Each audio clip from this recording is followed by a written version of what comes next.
Good morning, good afternoon, good evening, wherever you may be. Welcome to Daraja Press podcasts. I am Firoz Manji. On this episode, women are not going to fare well under this particular president, where they've got a whole plan on reinstituting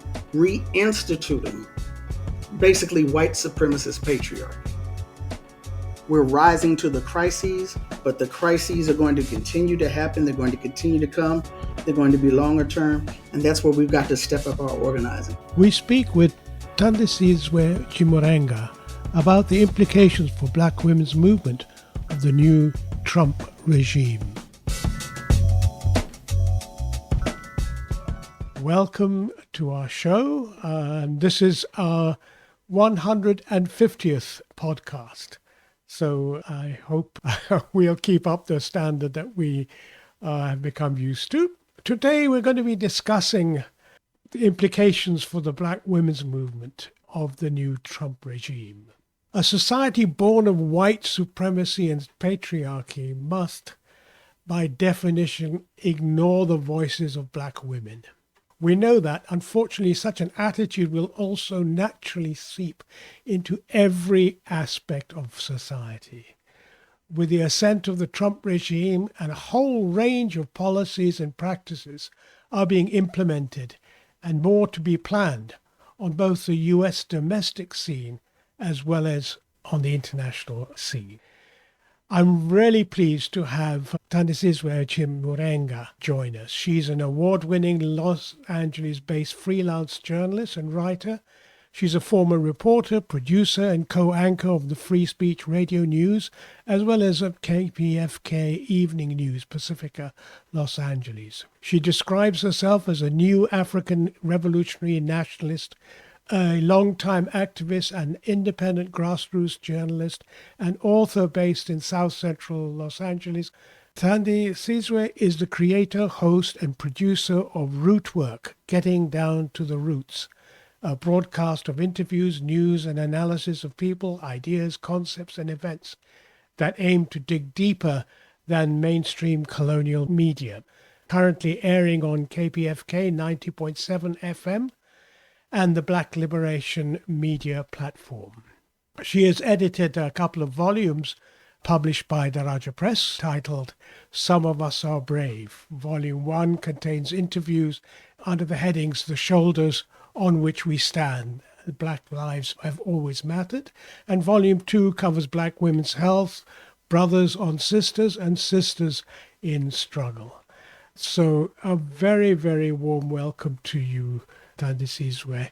I'm really very pleased to have you join us. Thank you so much. I'm very pleased to be here. Well, you know that we interviewed Kali Akuno of Corporation Jackson, Mississippi, and you also took the opportunity to talk to him on Black Liberation Media recently about the potential economic collapse of the USA. And Kali has covered some really interesting aspects in the interviews we did with him, looking at the politics and especially the long-term politics. And with you, he discussed the whole issue of the potential economic collapse of the USA. What I'd really like to focus on today is really getting an understanding what's the impact of these horrendous policies that are being implemented by the Trump regime on reproductive health, access to health care, social welfare, etc., etc., etc. So I'd really like your perspectives on the impact of the Trump regime's plan for Black women in both the USA and beyond. As you know, on Saturday, February 1st, is when Trump made the decision to unleash these tariffs on China, Canada, and Mexico.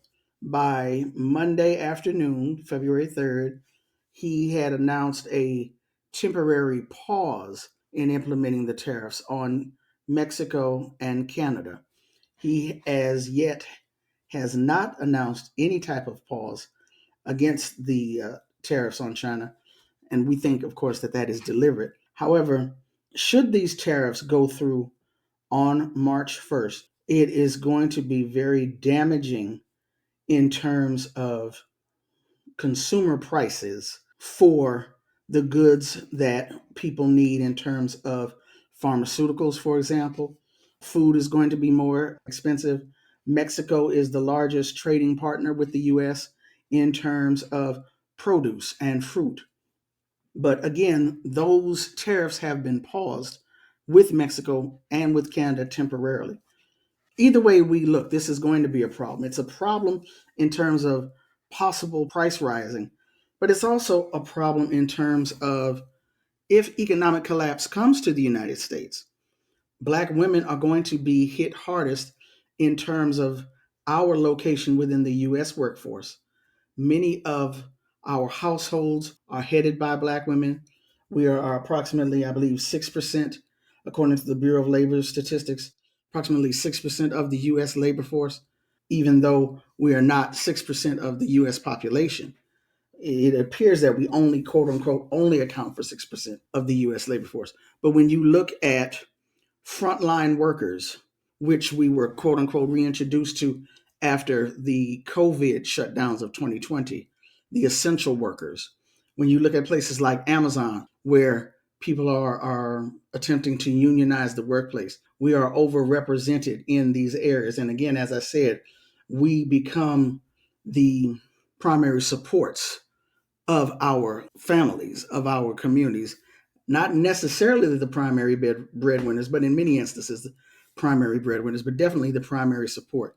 The other thing that I wanted to talk about, however, is as we discuss, and you've discussed, I'm sure, also with Kali, if this is simply a bullying tactic against China, against Canada, against Mexico, and the tariffs are being used as that big stick to bring them into line. What does this bring them into line in terms of what? What is it looking like down the road? It could be a restructuring of US society when Trump talks about some pain to the American working class, whether it's in terms of the tariffs or a long-term economic restructuring. That's going to come in the way of the cutting of salaries, of the cutting of wages, of the doing away of benefits, essential things that all communities need. Healthcare in the United States is not only mismanaged, it's not only broken, it's expensive. There is no single payer healthcare for all here in the US. Disabilities will be exacerbated and will rise. So there's always going to be that need for comprehensive health care. That is probably going to become out of reach for many of us. And so it's looking pretty stark. It's looking pretty stark in terms of the future. You have a regime here which is quite explicitly both racist and patriarchal. Mm-hmm. So let's look at it. What are their plans in relation to how are they going to manifest this? They've already taken over, well, Elon Musk has taken over the entire treasury, yeah. So who knows whether income support will be provided and so on. So looking at it from a perspective of women who are in the front line of both the services that you're talking about, but in the front line in many of the struggles that we have seen evolving over the last few years. Mm-hmm. And we are seeing reproductive health policies that are going to stop women actually having access to reproductive health care and to abortions and so on. Help us understand what is the new situation. I mean, it's not as if previous governments haven't also been racist, haven't also been misogynist. So what is new in this situation? And what are the implications? And what are the possibilities of a struggle against those policies? To be honest with you, I'm kind of thinking that the only thing that's new is the brazenness and the boldness with which this is taking place. We've always known that the two parties were joined at the hip. Malcolm told us years ago one was the fox and one was the wolf. But every single thing that the Democratic Party does and has been doing has been to prop up the status quo of the United States. They differ somewhat with the Republicans simply in how to carry it out. But the policies and the promises of the Democratic Party have not resulted in a marked increase in the well-being of the Black communities. Pretty much, we vote Democratic for the hope, the promise, the remembrance of a social safety net. That's pretty much why we continuously vote for the Democratic Party. But that has no longer the case as of this last election. We can forget about that for at least the next 4 years. So with the Republican Party under Trump and his brazen open embrace of Elon Musk, of Mark Zuckerberg and other tech oligarchs, Jeff Bezos of Amazon, etc., this is now the opportunity to remake the world. They attempted it in 2016. They were voted out. Now they're back. And this is their chance to finally do the things that they've been wanting to do. Unfortunately, again, as I said, it looks pretty stark. These tariffs, this newest salvo, part of Trump's campaign promise, there's a temporary pause. We're going to kind of have to wait and see. But at the same time, we know what they've been planning and thinking.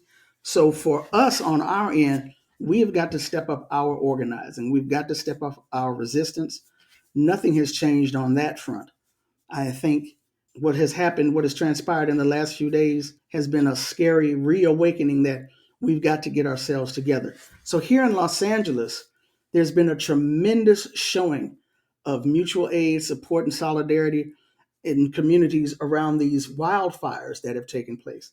There was a similar wonderful outpouring and showing of mutual aid and solidarity during the George Floyd uprisings of 2020. So we are meeting the crises, we are rising to the occasion. We need to consolidate the more long-term organizing because right now it appears we're rising to the crises, but the crises are going to continue to happen. They're going to continue to come. They're going to be longer term, and that's where we've got to step up our organizing. And we've been doing that. We've been resisting as Black women in our communities and as a left community anyway. We've always risen to the occasion. I don't see anything different this time. We're going to have to rely on ourselves. We've been able to do that through past historical struggles, as I'm sure you're aware of. And we've got that tradition to stand on.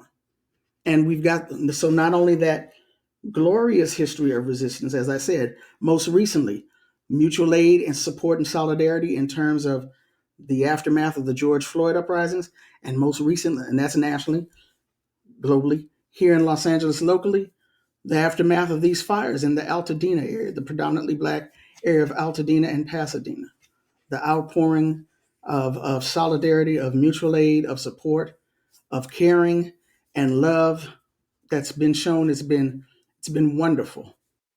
So give us an idea of the state of women's organizing in the US. In the past, there were very strong movements of women. Are they still there? What are the potentials for them to begin to build up an opposition? My understanding is there are lots of groups of women or women's organizations and women's, I want to say, coming together, not necessarily a de facto organization, but a lot of work is happening in local communities throughout the country. To my knowledge, there's no push for a national consolidation. I don't think women usually organize in that manner. Usually we work around tangibles, around specific material gains in our communities. That's one of the ways we've always worked. That's one of the key to how we survive.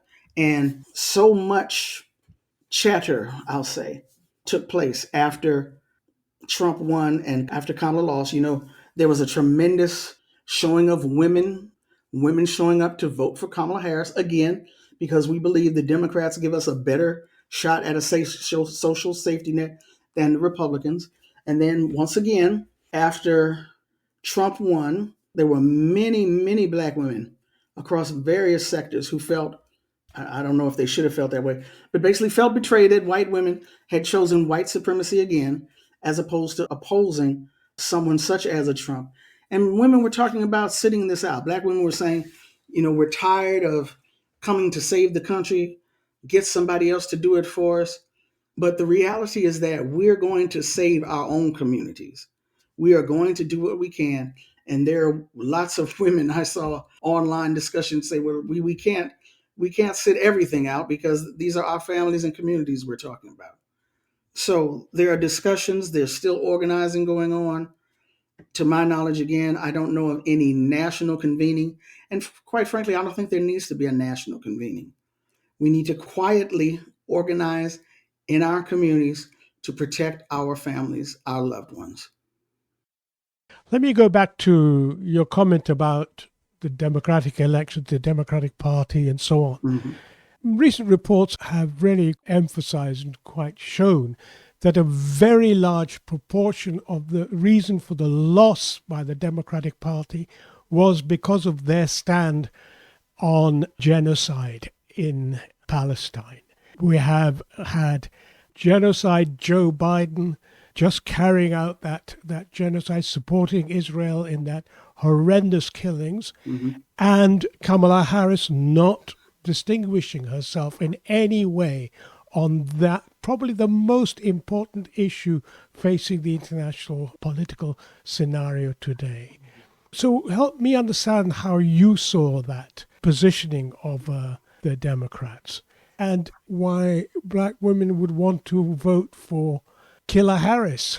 Well, again, I think that it is, or should I say, it was, in addition to historically, and by historically, I'm talking about the last 60 to, I guess, maybe 80 years, believing in the democratic liberal facade of a social safety net, being committed to social programs that can benefit our communities.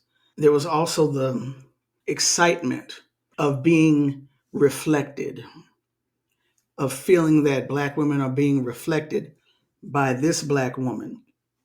And even though there were various insults and questions and campaigns around Kamala Harris's Blackness, attending an historically Black university, pledging a historically Black sorority, the first Black sorority, being somewhat attuned to the Black community, and being a Democrat.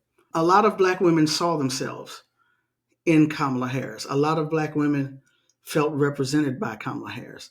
And a lot of Black women felt that although what is happening in Palestine is horrific, we over here have to prioritize our families and our communities.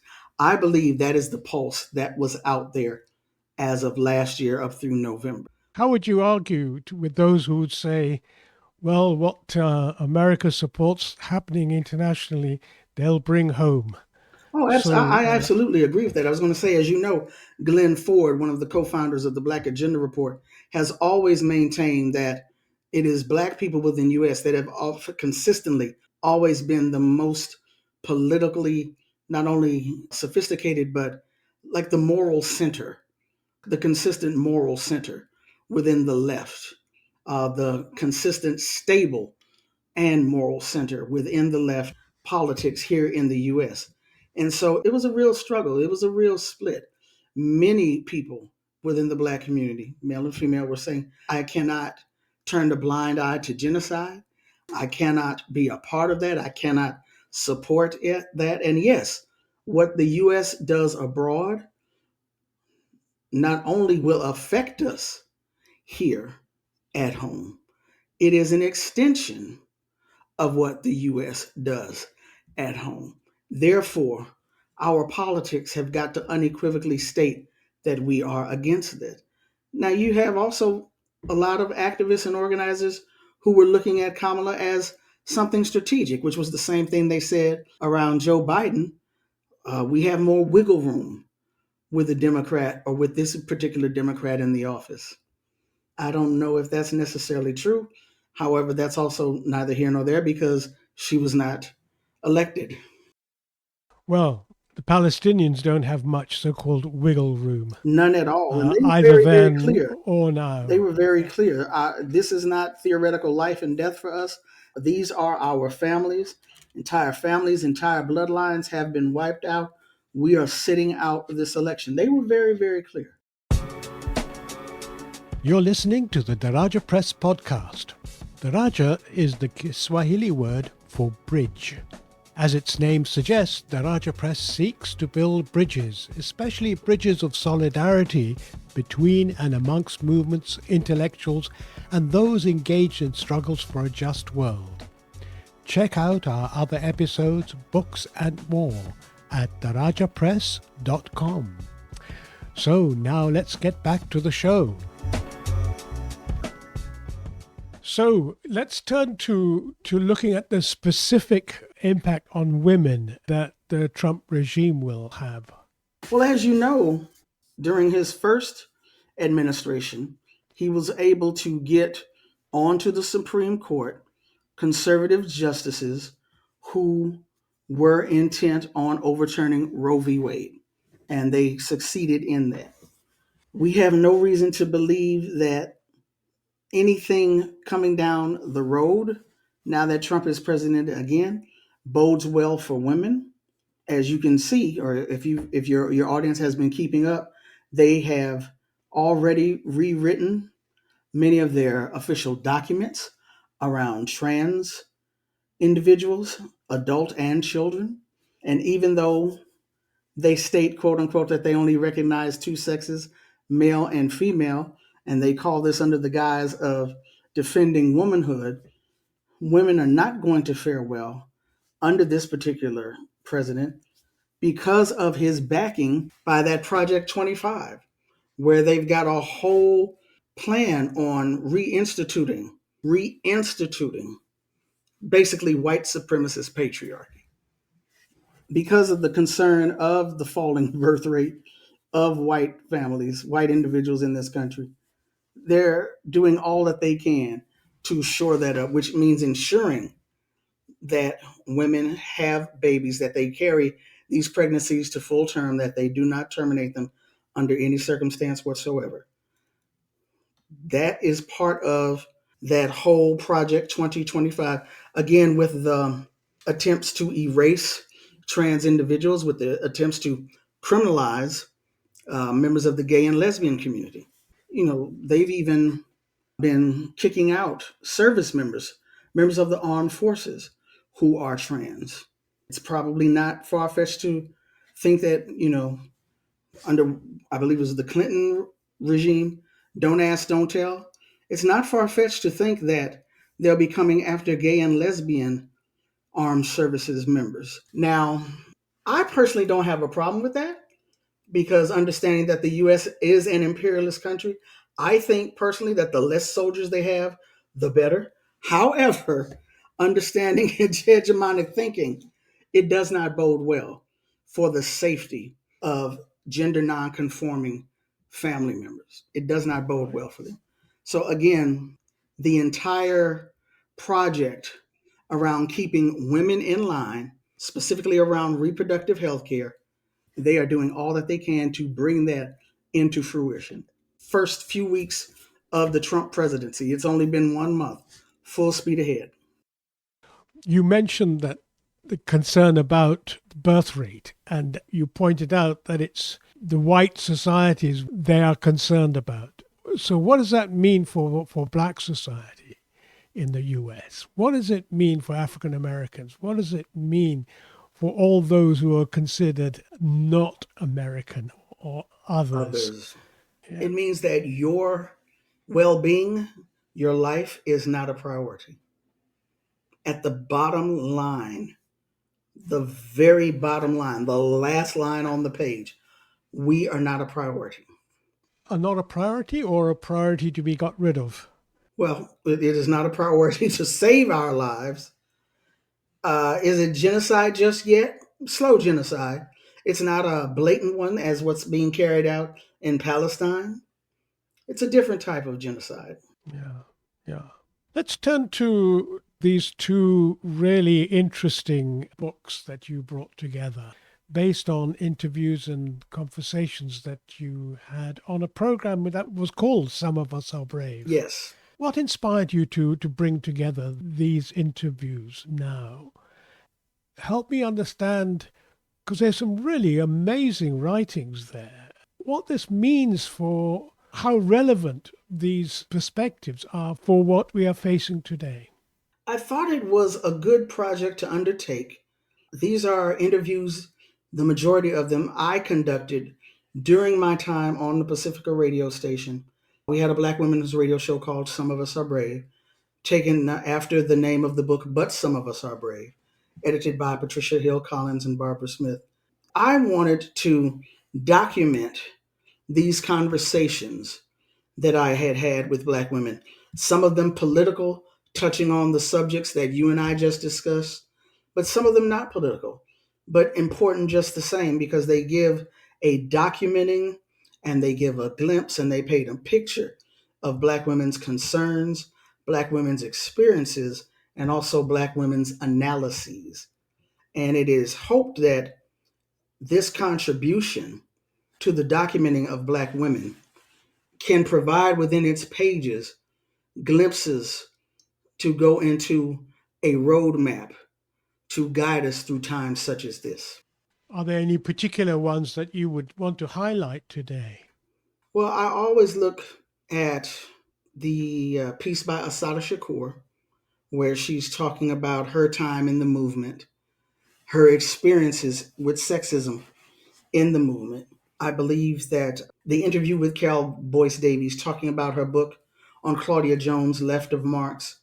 Claudia Jones is an important figure that more of us need to know about. I look at that very, very fondly, of course. I look fondly at the interview with Aminata Umoja talking about Black women's organizing around sexism and how it predates, quote unquote, white women and the feminist movement. I look at the interview by Dorothy Roberts. Dorothy Roberts Hmm. has done tremendous work around Black women and their reproductive rights in terms of access to reproductive care. Not only that, though, in terms of how reproductive care, not only how it has been denied to us, but the attacks on the Black family and how redefinitions and sleight of hand work to destroy Black families by taking children away from their families, away from their mothers, away from their parents, and putting them through the foster care system. So that's an interesting essay. Yes, a modernized version of the residential schools. Exactly, the residential schools. So there are Paula Giddings talking about the work of Ida B. Wells and her biography that she wrote on Ida B. Wells. Hmm. Barbara Ransby talking about the organizer Ella Baker. You know, many of the interviews were with authors or activists who have covered the lives of Black women resistors. If I couldn't speak to Black women resistors themselves, such as Assata Shakur or Elaine Brown of the Black Panther Party, I was able to speak with women like Barbara Ransby, historian, who's studying the lives of organizers such as Ella Baker, bringing forth those gems that we need in a time such as this. How to organize, how to go about organizing. What were the actual liabilities? What were the actual victories? Under the current dispensation, if you were to do some interviews again, I know you're doing quite a lot already. Who are the key people you would want to highlight? What is going on today that you would want a public discussion about in terms of these kind of women? There are many women doing lots of work around food access and food justice that need to be publicized, need to be highlighted, need to be given more exposure. So I definitely think that the issue of food justice, of food sovereignty, Hmm. I don't remember, or maybe I just wasn't exposed to it when I was doing this work on the radio, 2003 to 2011. I'm sure, of course, the work was ongoing. Of course, the work happened then. I was not familiar with it then. I would most definitely give space to highlight that type of work and the people doing that work today. Absolutely. So imagine you are talking to an audience that's listening to you today, what's your main message? What would you say to them, to young women organizing or wanting to organize? What's your main thing that you would appeal to them about?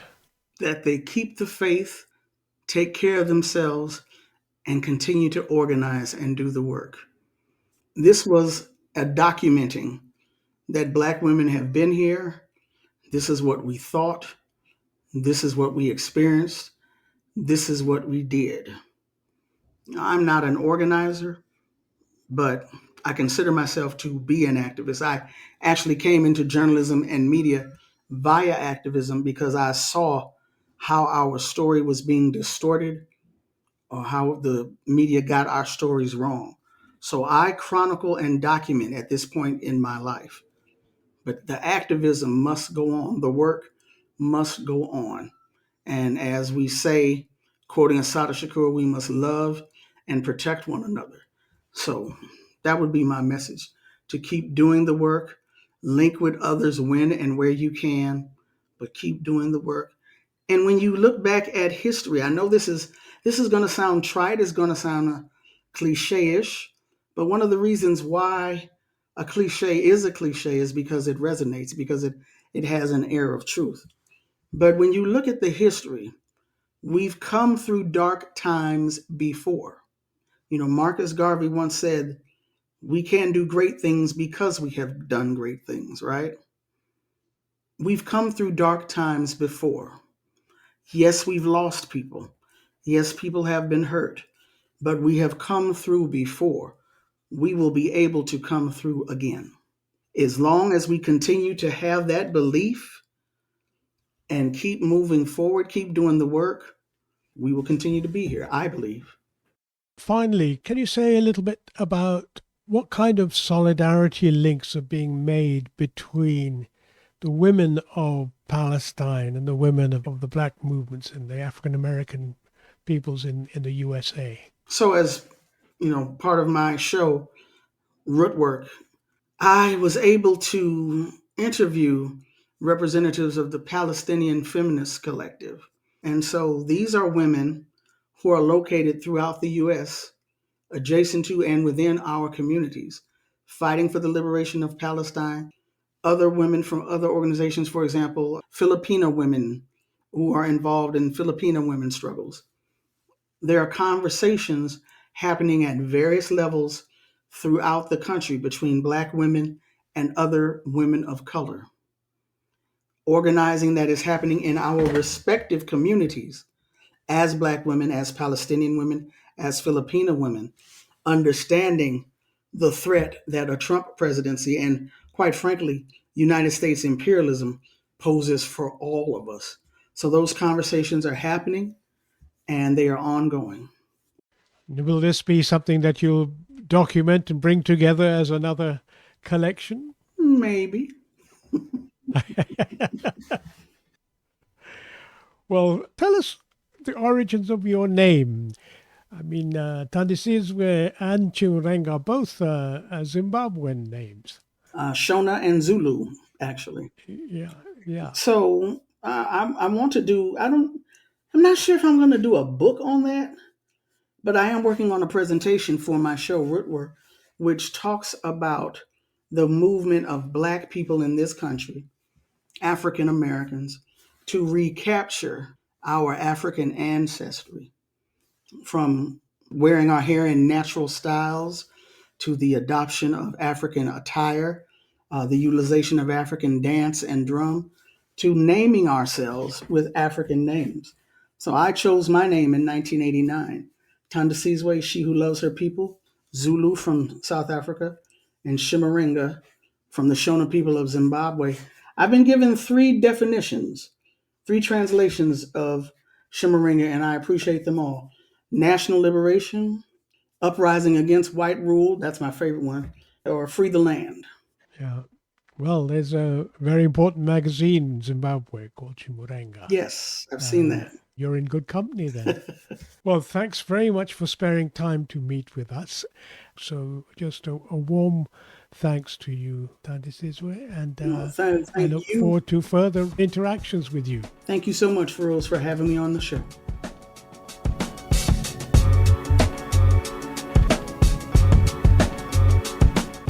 That was Los Angeles-based reporter and broadcaster Thandisizwe Chimurenga. Check out her radio work at Rootwork, Getting Down to the Roots, at soundcloud.com, Love of the Nation, a broadcast of interviews, news and analysis of people, ideas, concepts and events that aim to dig deeper than mainstream colonial media. Currently airing on KPFK 90.7 FM, Pacifica-Los Angeles, and the Black Liberation Media platform at blackliberationmedia.org. Her books, Some of Us Are Brave, interviews and conversations with sisters in life and struggles, and volumes 1 and 2 are available from Daraja Press.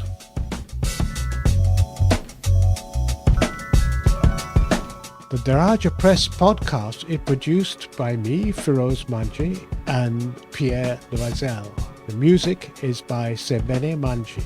You can find more podcast episodes, our books, and much more at darajapress.com.